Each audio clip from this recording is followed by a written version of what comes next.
Hello friends, welcome back to my YouTube channel. എല്ലാവർക്കും എൻ്റെ ഒരു പുതിയ വീഡിയോയിലേക്ക് സ്വാഗതം. ഇന്നത്തെ എൻ്റെ വീഡിയോ എന്ന് പറയുന്നത് ഞാൻ കോട്ട് ബസ്സിൽ ഡെവിൾസ് ബ്രിഡ്ജ് കാണാൻ പോകുന്നതാണ്. ഒരുപാട് നാളിന് ശേഷമായിട്ടാണ് ഞാനൊരു ഫുൾ വീഡിയോ ചെയ്യുന്നത്. അപ്പോൾ എൻ്റെ വീഡിയോ നിങ്ങൾക്ക് ഇഷ്ടപ്പെടുവാണെങ്കിൽ ലൈക്ക് ചെയ്യണം, ഷെയർ ചെയ്യണം, സബ്സ്ക്രൈബ് ചെയ്യണം. അപ്പോൾ നമുക്ക് വീഡിയോയിലേക്ക് പോവാം. ഞാനിവിടെ ജർമ്മനിയിൽ വന്നതിന് ശേഷം ആദ്യമായിട്ടാട്ടോ ഒരു ലോങ് വീഡിയോ ചെയ്യുന്നത്. ഞങ്ങൾക്ക് രാവിലെ 7:58 കേട്ടോ ട്രെയിനിൻ്റെ സമയം. ആ ട്രെയിന് പോകാറ് ഞങ്ങൾക്ക് ഒരു ട്രാൻസിറ്റ് എടുത്താൽ മതിയായിരുന്നു. അതുകൊണ്ട് ഞങ്ങൾ ആ ഒരു സമയം നോക്കിയാണ് ഇറങ്ങിയത്. നമുക്ക് ഡോയ്ച്ച്ലാൻഡ് ടിക്കറ്റ് ഉള്ളതുകൊണ്ട് നമുക്ക് വേറെ ടിക്കറ്റും കാര്യങ്ങളൊന്നും എടുക്കേണ്ട ആവശ്യമില്ല കേട്ടോ. ആ ടിക്കറ്റ് വെച്ചിട്ട് നമുക്ക് ട്രെയിനിലും ട്രാമിലും ബസ്സിലും ഒക്കെ ട്രാവൽ ചെയ്യാൻ പറ്റും. ഞാനും സെയ്തും കൂടി ആട്ടോ ഈ ട്രിപ്പ് പോകുന്നത്. ക്രിസ്മസിൻ്റെ ടൈമിൽ ഞാൻ എൻ്റെ കസിൻ്റെ അടുത്ത് കോട്ട് ബസ്സിൽ പോയപ്പോഴത്തേക്കും ഡെവിൾസ് ബ്രിഡ്ജിൽ പോകാനായിട്ട് ഇങ്ങനെ പ്ലാൻ ചെയ്തായിരുന്നു. പക്ഷേ ആ ഒരു ടൈമിൽ എനിക്ക് പോകാൻ പറ്റിയില്ലായിരുന്നു. അപ്പോൾ ഇപ്പം ഞങ്ങൾക്ക് സെമസ്റ്റർ ബ്രേക്കാണ്. അപ്പോൾ എനിക്ക് സെയ്തിന് വർക്കില്ലാത്ത ഒരു ദിവസം നോക്കി പെട്ടെന്ന് ഞങ്ങൾ പ്ലാൻ ചെയ്ത് പോകുന്നതാട്ടോ ഇത്. ഞങ്ങൾ എന്തൊക്കെയോ കുറേ കാര്യങ്ങൾ അങ്ങോട്ടും ഇങ്ങോട്ടൊക്കെ സംസാരിച്ചുകൊണ്ടിരിക്കുമായിരുന്നു കേട്ടോ. സത്യം പറഞ്ഞാൽ ഞങ്ങൾ രണ്ടുപേരും ട്രാവലിംഗ് ഭയങ്കര ഇഷ്ടമാണ്. അതുകൊണ്ട് എവിടെയെങ്കിലൊക്കെ ഞങ്ങൾ ഫ്രീ ആയിട്ടിരിക്കുന്ന സമയത്ത് പെട്ടെന്ന് പ്ലാൻ ചെയ്ത് കുറേ സ്ഥലത്ത് ഞങ്ങൾ പോയിട്ടുണ്ട്. ഈ സ്ഥലം എത്തിയപ്പോഴത്തേക്ക് എനിക്ക് നമ്മുടെ എയർപോർട്ടാട്ടോ ഓർമ്മ വന്നത്. സോളാർ കണ്ടപ്പോൾ എനിക്ക് നമ്മുടെ കൊച്ചി ഇൻ്റർനാഷണൽ എയർപോർട്ട് ഓർമ്മ വന്നു. അങ്ങനെ നമ്മൾ രണ്ടാമത്തെ ട്രാൻസിറ്റ് എടുത്ത് ഇവിടെ എത്തി കേട്ടോ. ഇനി ഇവിടുന്ന് ഒരു 78 ബസ് എടുത്ത് പോകാനാണ് കാണിക്കുന്നത്. അപ്പം ഞങ്ങൾ ആ ബസ് സ്റ്റോപ്പ് തപ്പിപ്പിടിച്ച് അവിടെ ചെന്നപ്പോഴത്തേക്കും അവിടെ ഒരു ഇതുപോലെ 78 എന്ന് എഴുതിയൊരു വാൻ കിടപ്പുണ്ടായിരുന്നു. അപ്പോൾ ഞങ്ങൾ ചോദിച്ചപ്പോഴത്തേക്കും ഇത് അങ്ങോട്ടേക്ക് പോകുന്നതെന്ന് പറഞ്ഞു. പിന്നെ ഞങ്ങൾ അതിൻ്റെ അകത്ത് കയറി. സത്യം പറയട്ടെ, അതിൻ്റെ അകത്ത് ഞാനും സെയ്തും പിന്നെ ഒരു അപ്പാപ്പനും ആ ഡ്രൈവറും മാത്രമേ ഉണ്ടായിരുന്നുള്ളൂ. വേറെ ആരും ഇല്ലായിരുന്നു.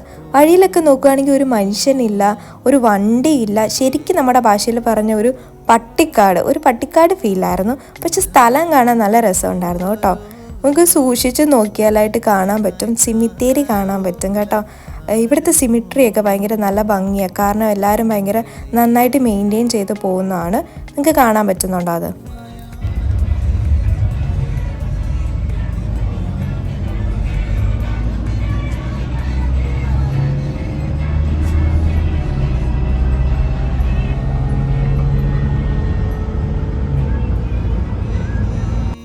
ഒരുപാട് വീടുകളുണ്ട് കേട്ടോ. ഒത്തിരി ആൾക്കാർ താമസിക്കുന്ന ഒരു ഏരിയ ആണെന്ന് തോന്നുന്നു. പക്ഷെ പുറത്തൊന്നും ഒരു മനുഷ്യനെ കാണാനും ഇല്ല.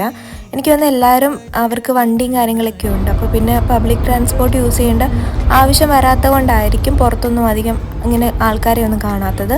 അങ്ങനെ ലാസ്റ്റ് ഫൈനലി നമ്മൾ അവിടെ എത്തി കേട്ടോ.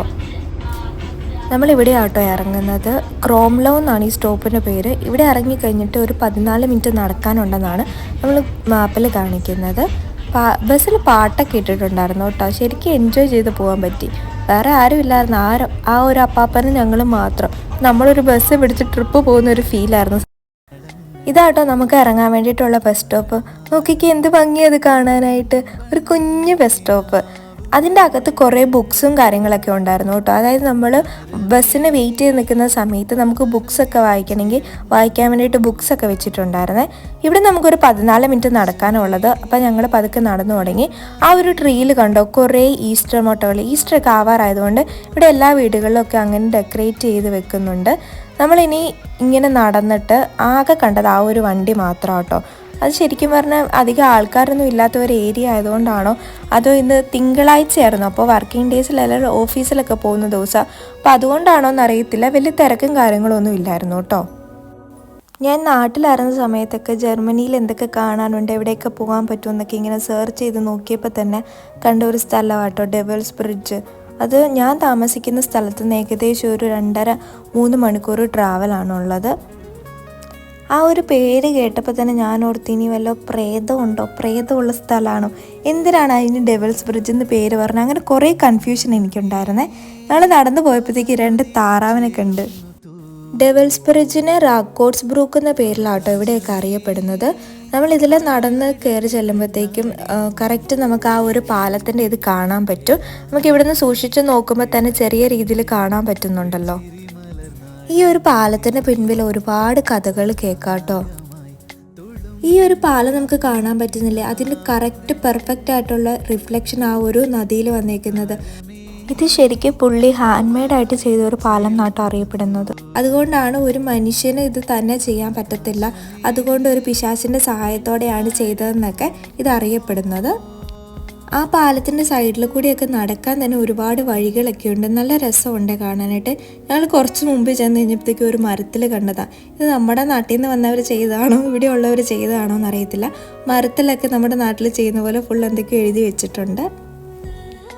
19-ാം നൂറ്റാണ്ടിൻ്റെ മധ്യഭാഗത്ത് ഏകദേശം ഒരു 1860 ഫ്രീഡറിക് ഹെർമാൻ റോഡ്സ് എന്ന് പറയുന്ന ഒരാളാട്ടോ ഈ പാലം നിർമ്മിച്ചത്. ഈ ഒരു പാലത്തിൻ്റെ പിന്നിൽ ഒരുപാട് കഥകളുണ്ട് കേട്ടോ. ഇവയിൽ ഏറ്റവും പ്രശസ്തമായിട്ടുള്ള ഒരു കഥ എന്ന് പറയുന്നത് ഈ പാലത്തിൻ്റെ നിർമ്മാണം ഡെവിളിൻ്റെ സഹായത്തോടു കൂടി പൂർത്തിയാക്കുകയും അതിലൂടെ കടന്നു പോകുന്ന ആദ്യ ജീവിയുടെ ആത്മാവ് ഡെവിളിനെ സമർപ്പിക്കണമെന്ന വ്യവസ്ഥയും ഉൾപ്പെടുന്നുണ്ടായിരുന്നു. പക്ഷെ പാലം പണി പൂർത്തിയായതിനു ശേഷം അത് നിർമ്മിച്ചയാൾ അതിൽ കൂടി ഒരു നായേനെയാണ് കടത്തിവിട്ടത്. പിശാച് നായയുടെ ആത്മാവിനെ കൈപ്പറ്റി മനുഷ്യരുടെ ആത്മാവിനെ ലഭിക്കാത്തതിൽ നിരാശനായി എന്നും പറയുന്നുണ്ട്. ഒരു ഡെവിളിൻ്റെ സഹായത്തോടു കൂടി പൂർത്തിയാക്കിയ ഒരു ബ്രിഡ്ജ് ആയതുകൊണ്ടാണ് ഇതിനെ ഡെവിൾസ് ബ്രിഡ്ജ് എന്ന് അറിയപ്പെടുന്നത്. ഞാനിപ്പോൾ നിങ്ങളോട് പറഞ്ഞതാണോ ശരിക്കുള്ള കഥ, അതോ ഇതിനു മുമ്പ് വേറെ വല്ല കഥകളുണ്ടോ എന്ന് എനിക്കറിയില്ല. ഏറ്റവും കൂടുതലായിട്ട് നമ്മൾ കേൾക്കുന്ന ഈ ഒരു കഥയാട്ടോ. നമ്മളീ നടന്നു പോകുന്ന വഴികളിലൊന്നും ആരും ഉണ്ടായിരിക്കത്തില്ല. കുറേ നേരം നമുക്കതിന് ചുറ്റും നടക്കാനൊക്കെ പറ്റും. ഞങ്ങൾ കുറച്ച് നേരം അവിടെയൊക്കെ നടന്നു. അതിനുശേഷം ഞങ്ങൾ തിരിച്ചു പോരാനായിട്ട് തീരുമാനിച്ചു. ഞങ്ങൾ നടന്നപ്പോൾ പിന്നെയും 2 താറാവിനെ കണ്ടു കേട്ടോ. ഞങ്ങൾ ഏകദേശം ഒരു 2 മണിക്കൂർ അവിടെ സ്പെൻഡ് ചെയ്തു കേട്ടോ. അത് ഞങ്ങൾ തിരിച്ചു പോരാനായിട്ട് പോന്നു. 78 ബസ് തന്നെ എടുത്താണ് നമുക്ക് തിരിച്ചു പോരേണ്ടിയിരുന്നതും. ജർമ്മനിയിലുള്ളവർക്കൊക്കെ പോകാൻ പറ്റിയൊരു നല്ല സ്ഥലമാണ് കേട്ടോ. പിന്നെ നാട്ടിൽ നിന്ന് ടൂർ വരുന്നവർക്കും എല്ലാവർക്കും ഒന്ന് പോയി കണ്ടിരിക്കാൻ പറ്റുന്ന ഒരു സ്ഥലമാണ്. ഫുഡൊക്കെ ഞങ്ങൾ കൊണ്ടുവന്നിട്ടുണ്ടായിരുന്നു. അപ്പോൾ ഞങ്ങൾ ട്രെയിനിൽ ഇരുന്ന് ഫുഡൊക്കെ കഴിച്ചു. അപ്പോൾ എൻ്റെ ഈ വീഡിയോ നിങ്ങൾക്ക് ഇഷ്ടപ്പെട്ടിട്ടുണ്ടെങ്കിൽ ലൈക്ക് ചെയ്യണം, ഷെയർ ചെയ്യണം, സബ്സ്ക്രൈബ് ചെയ്യണം. മറ്റൊരു വീഡിയോ ആയിട്ട് വരുന്നവരെ എല്ലാവർക്കും ബൈ.